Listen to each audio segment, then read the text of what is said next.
Hello everyone, स्वागत है आपका हमारे अपने चैनल यूनिक पॉइंट स्टडी में।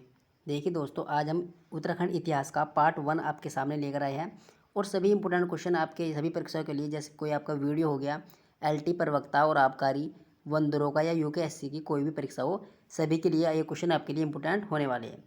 तो बिना टाइम गए दोस्तों वीडियो को स्टार्टिंग करते हैं। तो आप क्वेश्चन देख रहे हैं स्क्रीन पर। उत्तराखंड शासन द्वारा प्रतीक चिन्हों का निर्धारण 2001 में किया गया था। ठीक है दोस्तों, यानी जो उत्तराखंड शासन द्वारा प्रतीक चिन्हों का निर्धारण किया गया था वह 2001 में किया गया था। उत्तराखंड राज्य का जो राज्य खेल है वो फुटबॉल है और जिसे 2011 में घोषित किया गया था दोस्तों। ठीक है, 2011 में इसको घोषित किया गया था। उत्तराखंड राज्य की राज्य तितली जो है दोस्तों वे कॉमन पिकॉक है, जिसे 2016 में घोषित किया गया था। उत्तराखंड राज्य का राज्य वाद्य यंत्र है जो ढोल है, जिसको 2015 में घोषित किया गया था। नेक्स्ट क्वेश्चन है, उत्तराखंड राज्य का जो राज्य गीत है दोस्तों वह 2016 में हेमंत बिष्ट द्वारा लिखित है। ठीक है, जो राज्य गीत है उसको किसने लिखा था? 2016 में हेमंत बिष्ट के द्वारा ये लिखा गया था। और राज्य गीत उत्तराखंड देवभूमि मातृभूमि शत शत वंदन अभिनंदन, ये राष्ट्रीय गीत है दोस्तों। उत्तराखंड राज्य गीत में आवाज़ श्री नरेंद्र सिंह नेगी जी की ने दी थी दोस्तों। ठीक है, जो आवाज़ है वह श्री नरेंद्र सिंह नेगी की थी। राज्य चिन्ह की बात कर लेते हैं दोस्तों। राज्य के शासकीय कार्यों में राज्य चिन्ह का प्रयोग किया जाता है। ठीक है, राज्य चिन्ह में एक गोलाकार मुद्रा है दोस्तों। ठीक है, और 3 पर्वत चोटियाँ को दर्शाया गया है एवं उनके बीच गंगा की लहरों को दर्शाया गया है। बीच वाली चोटी में अशोक की लाट को अंकित किया गया है, जिसके नीचे सत्यमेव जयते लिखा गया है। सत्यमेव जयते शब्द मुंडोपनिषद से लिया गया है दोस्तों। इंपोर्टेंट क्वेश्चन है, परीक्षा में अधिकतर पूछा जाता है यह क्वेश्चन। ठीक है दोस्तों, ये इसका चिन्ह हो गया है। और जो उत्तराखंड जो दोस्तों राज्य का वाद्य जो यंत्र है वे ढोल है। राज्य पशु की बात कर लेते हैं दोस्तों। तो जो राज्य पशु है वह कस्तूरी मृग है। कस्तूरी मृग को हिमालय का मस्क डियर भी कहा जाता है। कस्तूरी मृग का वैज्ञानिक नाम मास्कस काइसोगास्टर है। कस्तूरी मृग राज्य के जंगलों में 3600 से 4400 मीटर की ऊंचाई पर पाया जाता है ये। ठीक है दोस्तों, और कस्तूरी मृग बहुतायत में केदारनाथ, फूलों की घाटी, पिथौरागढ़ व उत्तरकाशी में पाए जाते हैं। कस्तूरी मृग का रंग भूरा तथा उसमें काले पीले रंग के धब्बे पाए जाते हैं। कस्तूरी मृग के पैर में 4 खुर 2 बाहर नुकीले निकले होते हैं दोस्तों। दांत और लगभग 20 इंच लंबा होता है। कस्तूरी मृग की औसत आयु जो होती है दोस्तों 20 वर्ष इसकी औसत आयु अनुमानित की गई है। राज्य में कस्तूरी मृग की 4 प्रजातियां पाई जाती है। कस्तूरी मृग राज्य के अलावा दोस्तों ये जो मादा गर्भधारण कस्तूरी मृग का जो गर्भधारण होता है वह 6 माह का होता है। और कस्तूरी मृग उत्तराखंड राज्य के अलावा हिमाचल प्रदेश, सिक्किम, कश्मीर में भी पाया जाता है। कस्तूरी केवल नर मृग से ही प्राप्त किया जाता है। जो कस्तूरी होता है दोस्तों वह केवल नर मृग से ही प्राप्त किया जाता है। एक मृग से कस्तूरी 3 वर्ष के अंतराल में, यानी 3 वर्ष के अंतराल में 30 से 45 ग्राम ही प्राप्त किया जा सकता है। इसको औषधियों के रूप में प्रयोग किया जाता है दोस्तों, जैसे दमा, मिर्गी, हृदय जो बीमारी होती है, इन बीमारी को ठीक करने के लिए इसको दवाई के रूप में उपयोग किया जाता है। कस्तूरी मृग संरक्षण के लिए 1972 में केदारनाथ वन्य जीव विहार के अंतर्गत कस्तूरी मृग विहार की स्थापना की गई थी। महरूढ़ी कस्तूरी मृग अनुसंधान की स्थापना 1977 में की गई है दोस्तों। सर्वाधिक मात्रा में कस्तूरी मृग अस्कोट वन्य जीव अभ्यारण्य में पाए जाते हैं। चमोली जिले के कांचोला खर्ग में 1982 को कस्तूरी मृग प्रजनन व संरक्षण केंद्र की स्थापना की गई थी। राज्य में 2005 तक 279 कस्तूरी मृग थे। ठीक है दोस्तों, और कस्तूरी मृग का मुख्य भोजन जो होता है वह केदारपाती होता है। राज्य पुष्प की बात कर लेते हैं दोस्तों। जो राज्य पुष्प है उत्तराखंड का भरम कमल है, सभी को पता होगा, लेकिन जान लेते हैं इसके बारे में अहम बातें। भरम कमल राज्य के हिमालय क्षेत्रों में 4800 मीटर से 6000 मीटर की ऊंचाई तक ही मिलते हैं। भरम कमल एस्टरेसी फूल का एक पौधा है दोस्तों। एस्टरेसी जो फूल होता है उसका एक ये पौधा है। भरम कमल का वैज्ञानिक नाम सोसूरिया अबबेल्टा है दोस्तों। भरम कमल की पूरे विश्व में 210 प्रजातियाँ व उत्तराखंड राज्य में 24 प्रजातियाँ ही पाई जाती है। राज्य में भरम कमल की कई प्रजातियाँ पाई जाती है। ठीक है दोस्तों, यानी 24 प्रजातियाँ पाई जाती हैं, हमने आपको बताया। ये पुष्प आप देख रहे हैं दोस्तों, इस टाइप का भ्रम कमल का जो पुष्प होता है इस टाइप का होता है। भ्रम कमल जो होता है दोस्तों बैंगनी रंग का होता है। ये बैंगनी रंग का होता है। भ्रम कमल राज्य के फूलों की घाटी जो आपकी चमोली में पड़ती है दोस्तों, केदारनाथ व पिंडारी हिमंद आदि क्षेत्रों में बहुतायत मिलते हैं। भ्रम कमल का स्थानीय नाम कोल पदम है। जो स्थानीय नाम है दोस्तों इसका कोल पदम इसका स्थानीय नाम है। भ्रम कमल जो हो दोस्तों खिलने का जो इसका समय होता है जुलाई से सितंबर के महीने में इसका खिलने का समय होता है। भ्रम कमल पौधों की ऊंचाई जो होती है 70 से 80 सेंटीमीटर के बीच इनकी ऊंचाई पाई जाती है। भ्रम कमल पौधों की जड़ों को पीसकर हड्डी उपचार में प्रयोग किया जाता है दोस्तों, यानी इनकी जो जड़ें होती हैं उनको पीसकर हड्डी के उपचार में इसका उपयोग किया जाता है। नेक्स्ट दोस्तों राज्य वृक्ष की बात कर लेते हैं तो बुरांश है दोस्तों इसका। ये जो है आपके 1500 से 4000 मीटर ऊंचाई पर मिलने वाला एक सदाबहार वृक्ष है दोस्तों। ये इसका वानस्पतिक नाम रोडोडेंड्रोन आर्बोरियम इसका जो है वानस्पतिक नाम है। बुरांश फूलों का रंग चटक लाल होता है दोस्तों, मगर 11000 फीट की ऊंचाई पर सफ़ेद रंग के बुरांश पाए जाते हैं। यानी जो इससे कम ऊंचाई पर पाए जाते हैं दोस्तों उनका जो रंग होता है वह चटक लाल होता है, लेकिन जो 11000 फीट से ऊंचाई वाले पर पाए जाते हैं वे सफ़ेद रंग के बुरांश पाए जाते हैं। बुरांश वर्ष की औसत ऊंचाई जो होती है 6 से 8 मीटर के बीच में इसकी औसत ऊंचाई पाई जाती है। फूलों को जो फूल है इसका दोस्तों खिलने का जो समय होता है मकर संक्रांति से शुरू होकर और वैसाखी तक पूर्ण रूप से इसके पुष्प खिल जाते हैं। आप देख रहे होंगे दोस्तों चित्र में दिखाई दे रहा है इस टाइप से इसके फूल खिलते हैं।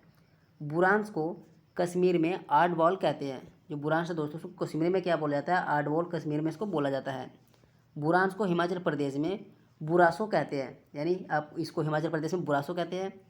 बुरांश का जूस हृदय के लिए लाभकारी होता है, यानी जो हृदय रोग होते हैं हृदय रोग के लिए बुरांश का जूस एक लाभदायक होता है। बुरांश वृक्ष को वन अधिनियम 1974 के तहत संरक्षित वृक्ष घोषित कर दिया गया था दोस्तों। उत्तराखंड का जो राज्य पक्षी है दोस्तों वह मोनाल है। ठीक है, यह पक्षी राज्य के 2500 से 5000 मीटर तक की ऊंचाई वाले क्षेत्रों में ही पाए जाते हैं। ठीक है दोस्तों, मोनाल का वैज्ञानिक नाम है लोफोफोरस इम्पीजेनस। इसका जो वैज्ञानिक नाम है लोफोफोरस इम्पीजेनस इसका वैज्ञानिक नाम है।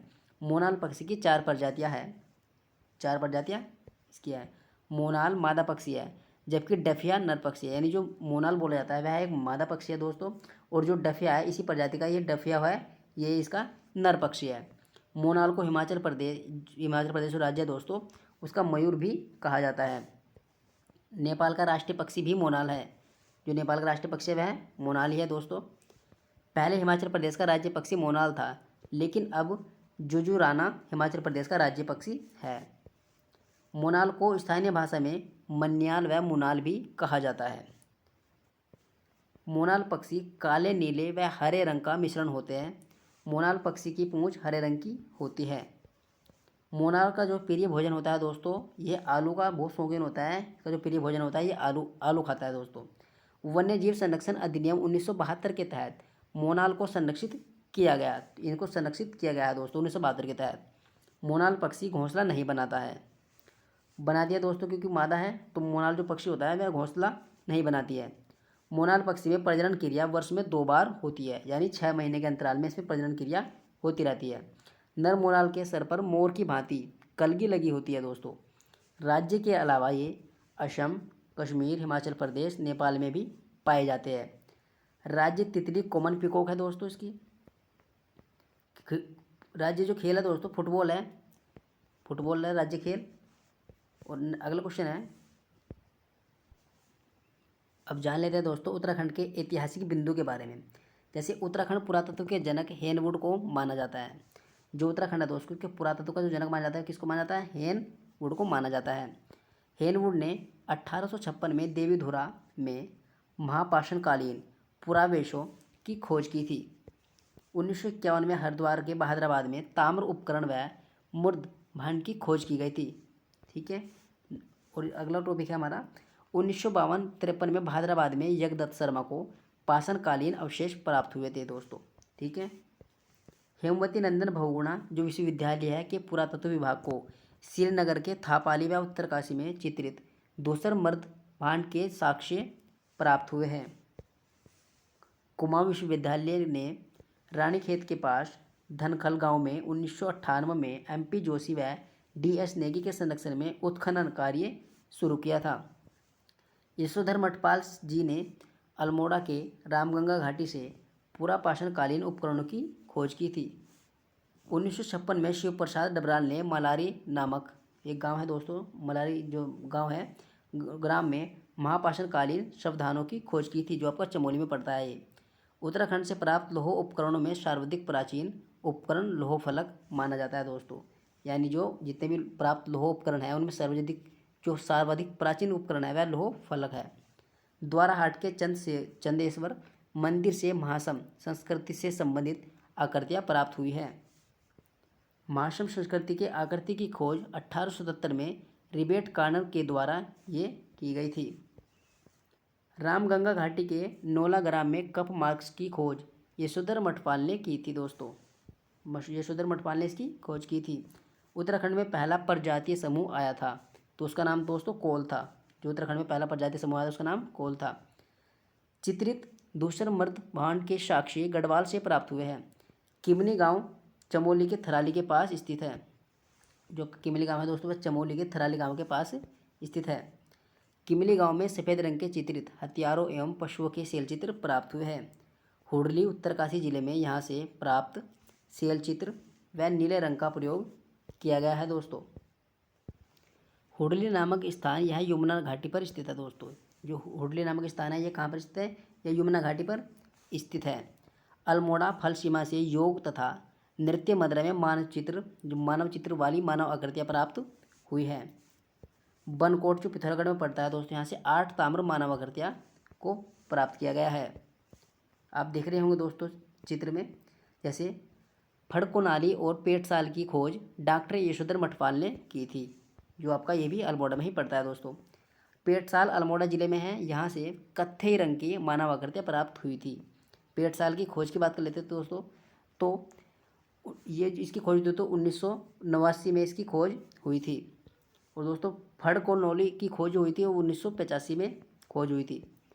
फड़कोनाली और पेटसाल स्थित है, ये दोनों ही अल्मोड़ा में स्थित है। कालामाटी और मल्ला पेनाली में प्रागैतिक हास्यकाल शैल चित्र मिले हैं, तो ये अल्मोड़ा में ही मिले हैं दोस्तों। मेहरू उडियार स्थित है, तो ये रामगंगा घाटी पर ही स्थित है। मंगोली शैल चित्र स्थित है, तो ये नैनीताल में स्थित है दोस्तों। मंगोली जो शैल चित्र स्थित है ये नैनीताल में स्थित है। फड़कनोली में कितने शिलाश्रय है? तो इसमें 3 शिलाश्रय है। नैनीताल से 5 ताम्र मानव आकृतियाँ प्राप्त हुई थी, तो 1999 में ये मानव जो नैनीताल से 5 ताम्र आकृतियाँ प्राप्त हुई थी दोस्तों, ये 1999 में ये प्राप्त की गई थी। 14 नर्तकों का सुंदर चित्रण का प्रयोग किस शैल चित्र किया गया था?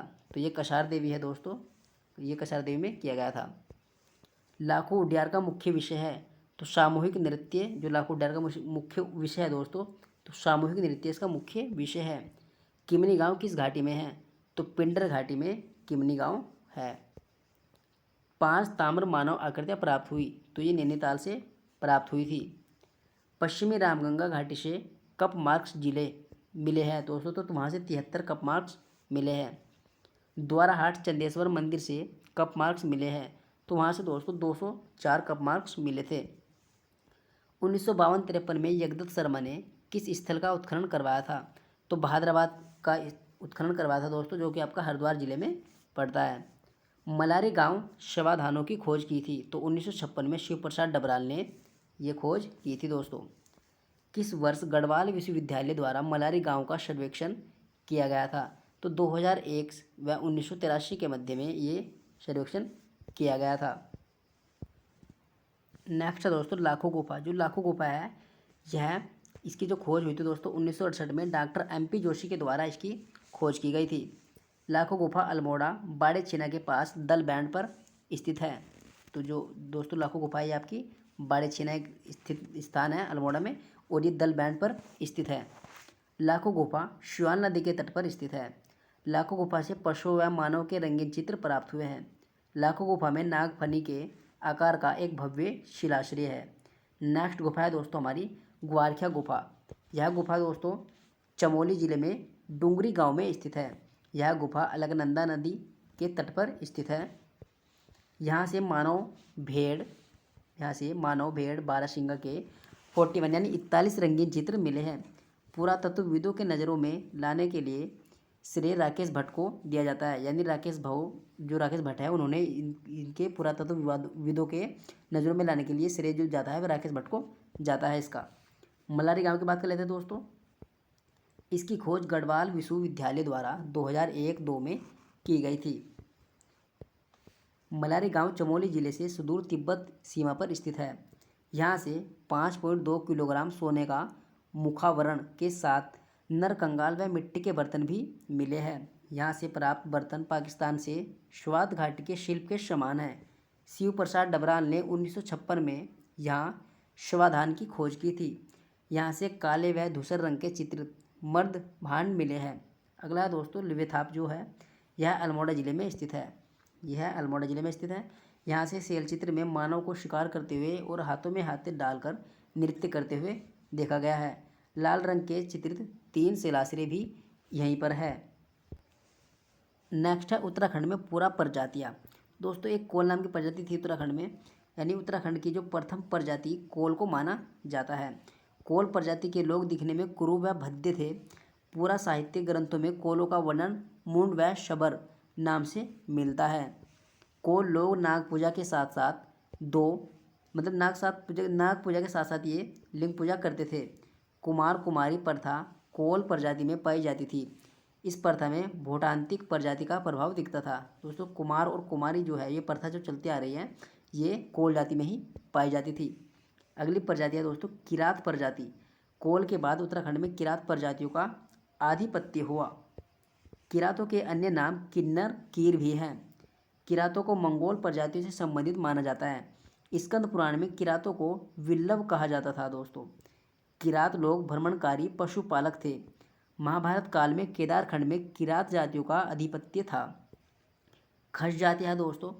किरातों के बाद उत्तराखंड में खश प्रजातियों का उल्लेख हुआ था।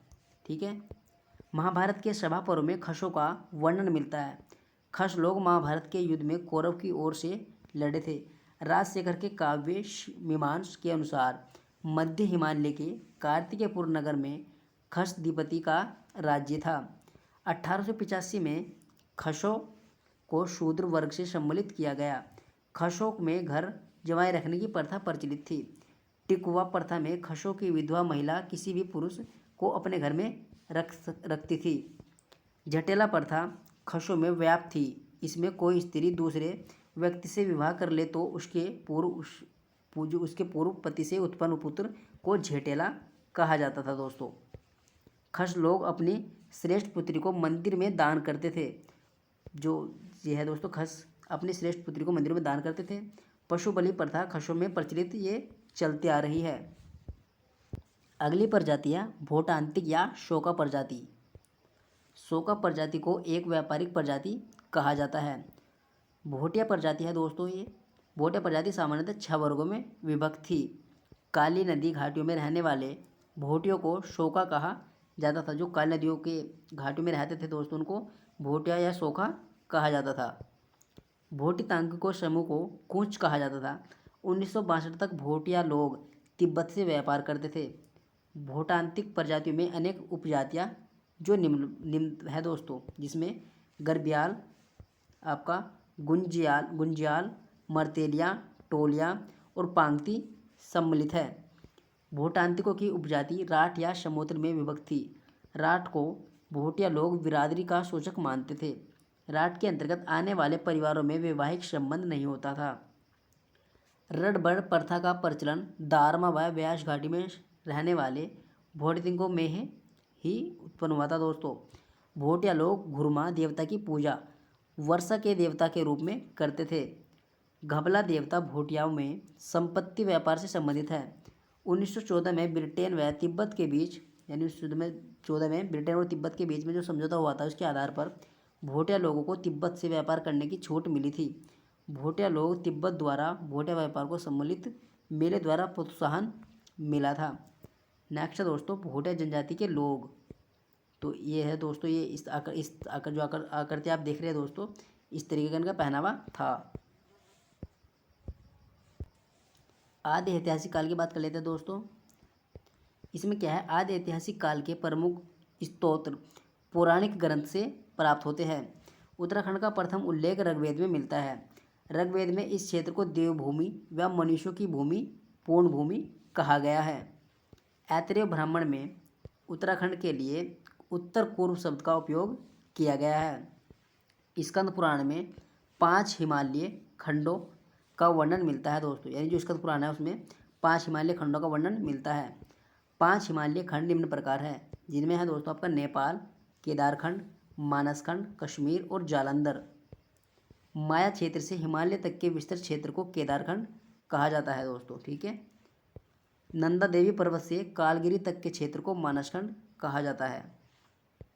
केदारखंड, गढ़वाल क्षेत्र, मानसखंड, कुमाऊं क्षेत्र, माया क्षेत्र व गंगा द्वार जो है दोस्तों हरिद्वार को कहा जाता है।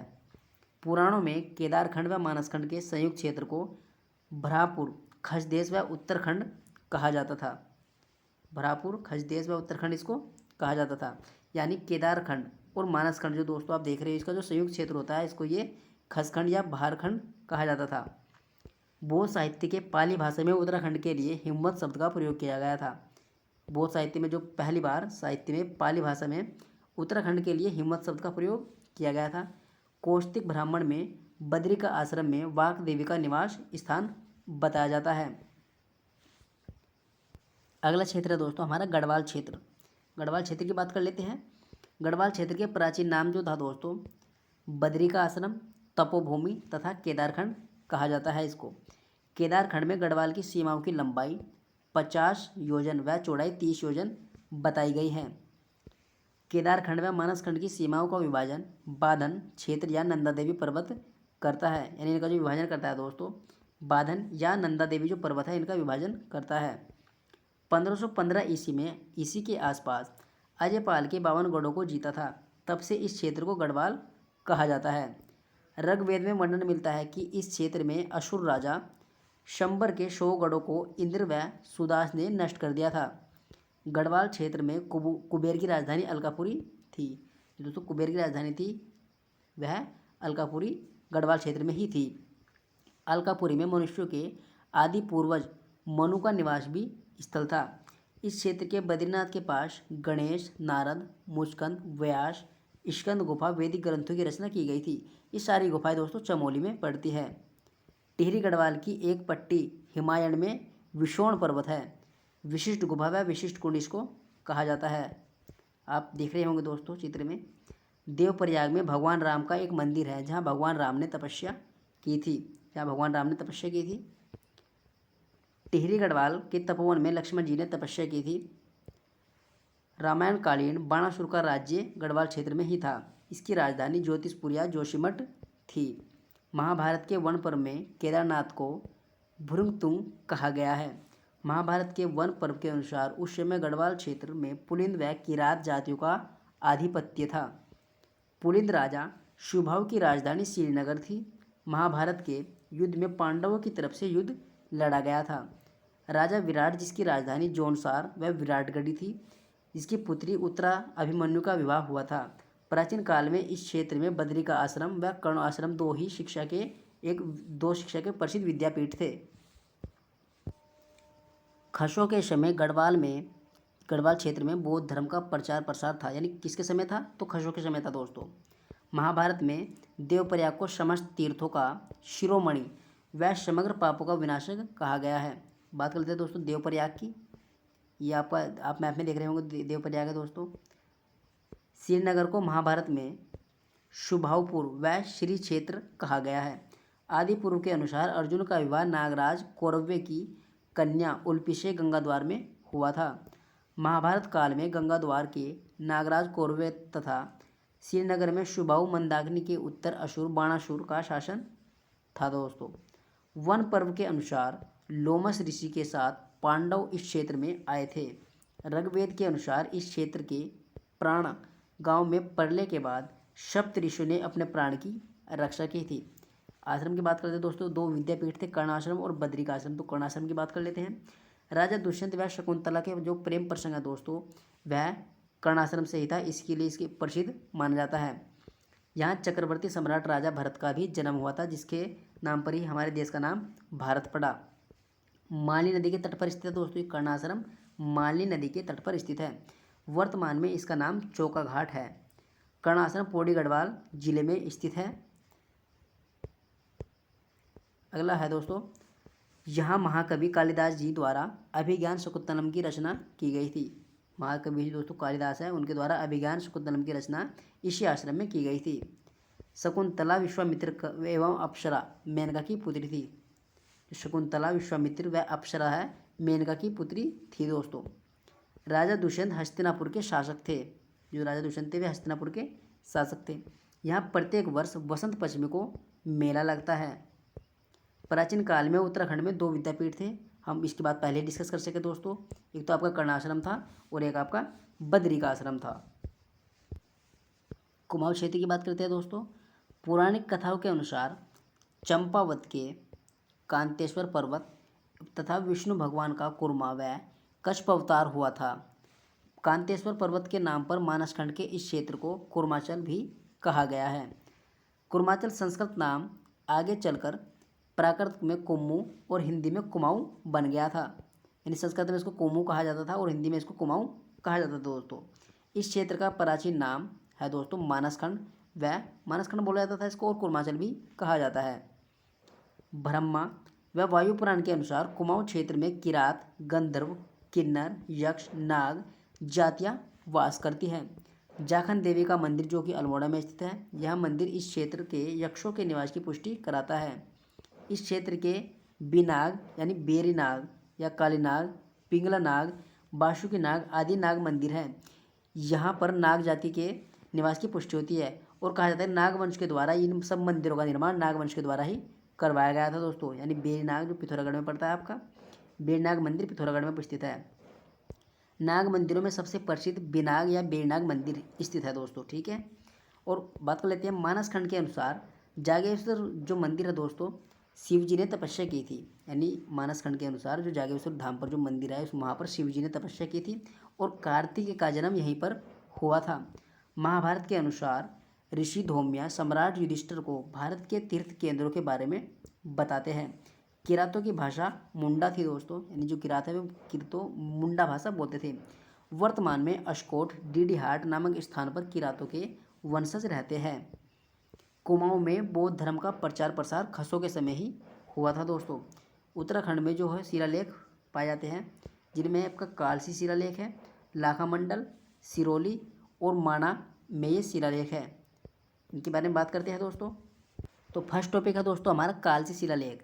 इसकी खोज मे फोरेट ने 1860 ईस्वी में की थी। यह अशोककालीन शिलालेख 257 ईसा पूर्व का माना जाता है। यह लेख पाली भाषा में लिखा गया था, इसको पाली भाषा में लिखा गया था। इस लेख में अशोक ने घोषणा की थी कि मैंने राज्य स्थान पर मनुष्य व पशुओं की चिकित्सा व्यवस्था कर दी है तथा लोगों से हिंसा त्यागने व अहिंसा को अपनाने के लिए बात कही गई थी। कालसी अभिलेख में यहाँ के निवासियों के लिए पुलिंद इस क्षेत्र के अपरांत को कहा गया है। तो एक शब्द था दोस्तों पुलिंद, यहाँ के जो क्षेत्र के अपरांत है उसको ये शब्द कहा गया था। यह लेख यमुना व टोंस नदी के संगम पर स्थित है। यानी यमुना और टोंस नदी का जहाँ पर संगम होता है यह लेख वहीं पर ही ये स्थित है। कालसी का प्राचीन नाम शूद्रनगर कलकूट था। कलकूट कुलिंदों की राजधानी थी। अगला भी लेख है दोस्तों हमारा कालसी कलकूट, इसके बारे में बात कर लेते हैं दोस्तों। इस लेख में ब्राह्मी लिपि का प्रयोग किया गया है। जोनसार बाबर स्थित लाखा मंडल से राजकुमारी ईश्वरा का अभिलेख मिला है। इसके अनुसार यमुना उपत्या में यादवों का शासन था। देवप्रयाग व कल्पनाथ में गुफाओं के अंदर दीवारों पर लेख मिले हैं। नैनीताल के बाड़ावाला में ईंट पर उत्कीर्ण लेख मिलते हैं। गोपेश्वर के बाड़ाहाट में त्रिशूल लेख मिले हैं। गोपेश्वर के रुद्र शिव मंदिर में 6वीं शती के नागपति नाग व 12वीं शती के अशोक चल के त्रिशूल मिले हैं। देवलगढ़ तथा कोलसारी मूर्ति पेटी का लेख मिले हैं। कुषाणकालीन मुद्राएं मुनि की रेती सुमाड़ी से मिली है। कार्तिकेयपुर राजाओं के ताम्रपत्री लेख पांडुकेश्वर से 4 कंडारा 1 बैजनाथ से प्राप्त हुए थे। अल्मोड़ा सिक्के हैं दोस्तों जो कुनिंदो शासकों से संबंधित है। अल्मोड़ा के सिक्के कुनिंदो शासकों से संबंधित है, जिनमें शिवदत्त, शिवपालित, हरिदत्त, गोमित्र के नाम से ये लिखित है। 3री सदी के मुद्रा लेख मोर ध्वज से प्राप्त हुए हैं। दोस्तों उत्तराखंड का जो इतिहास है पार्ट 1 में हमने ये क्वेश्चन कवर किए हैं। आई होप आपको ये क्वेश्चन समझ में आए होंगे दोस्तों, यानी सभी परीक्षा के लिए इंपॉर्टेंट क्वेश्चन है, तो आप अच्छे से याद कर लीजिए दोस्तों, इनके बाहर कुछ नहीं आने वाला। तो उत्तराखंड का इतिहास का पार्ट 1 था ये। पार्ट 1 हम आपके लिए जल्दी ही अपलोड करेंगे।